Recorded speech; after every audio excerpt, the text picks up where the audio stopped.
All right, so you are going to be writing a rhetorical analysis or a literary analysis. What you're focusing on is this question here. This is what you're answering.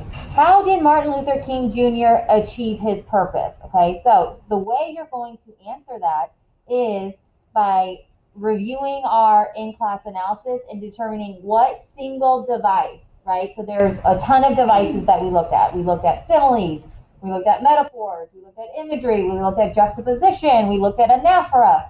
Whichever one you think was the most persuasive, or whichever one you think you can analyze the best, that's the one you want to choose to write on. Okay, so again, you're choosing one device.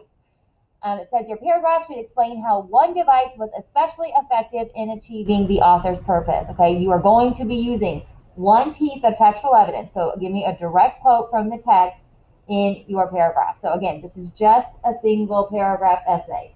This is not a multi-paragraph essay where you would start with like an intro that has a hook. You're not doing that. Your very first sentence will be your claim sentence. Okay, that's where you need to acknowledge a couple of things. Okay. One, who was the author? Two, what's the text? Three, what device do you think was most effective? And then finally, four, what was his purpose? Okay, so all four of those things, right, should be in that very first sentence. Make sure that you use his entire first name in your topic sentence. Make sure, right, you put the actual letter title. Notice, what do I do to my letter from a Birmingham jail? Right? I put quotes around it because it's a shorter text. You need to do that as well. Okay. So here's my example. Martin Luther King Jr.'s use of simile in Letter from a Birmingham Jail helps achieve his purpose. Okay. If you do not identify his specific purpose here, you have to make sure you're doing that in your analysis. So what would you say is his specific purpose in writing Letter from a Birmingham Jail? What's he trying to show the clergyman, right? He belongs in Birmingham because what's he trying to do in Birmingham? What does he hope will achieve in Birmingham through these protests? Yeah, like he wants to see more equality. He wants to see the end of segregation, right? Those sorts of things. So that's his purpose. In my topic sentence, I just said his purpose. You could have said in hopes of like creating more equality for African Americans. But again, if you're not specific here, you need to be specific in your analysis, okay?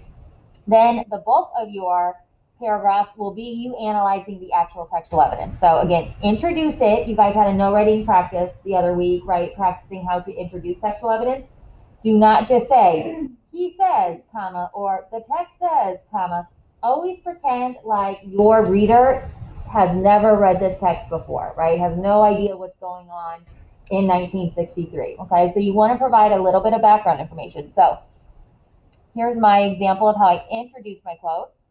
In order to highlight the difficulty of ending oppression, he writes. Again, I'm providing a little bit of context. Then you actually have to have your textual evidence. So I chose one that was not a part of our excerpt, so you can't steal this one. Like a boil that can never be cured so long as it is covered up, but must be opened with all its ugliness to the natural medicines of air and light, injustice must be exposed with all the tension its exposure creates to the light of human conscience and the air of national opinion before we can be cured. Okay, so direct quote, your device, right? Like a boil, that's my simile. And then finally, with your textual evidence, you have to cite it. Remind me, how do we cite? Parentheses, last name, page number, and your parentheses, period. Because ours is a class analysis that you have, you can go ahead and use like the excerpt number that I gave you. So if you found it from excerpt 11, just do King 11, that's totally fine.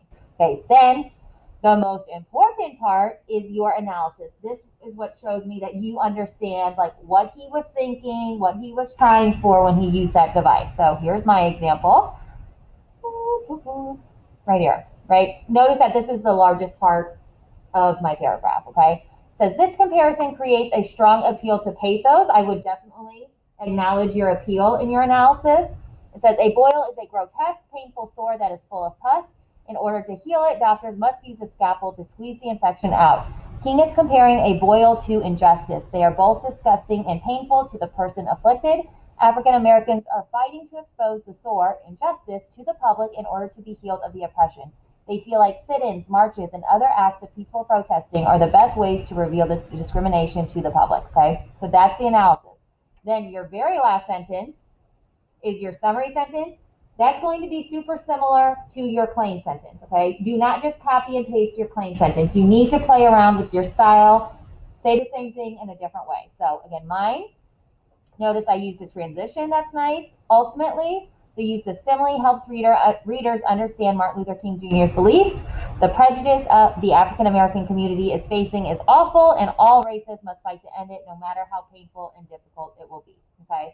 So make sure that you are setting your essay up just like this. So if you look at the second page of this stuff, okay, make sure you walk through that when you're done, right, drafting your essay to make sure you have this. So does your topic sentence identify these things? Check, check, check, check. If it doesn't, it needs to.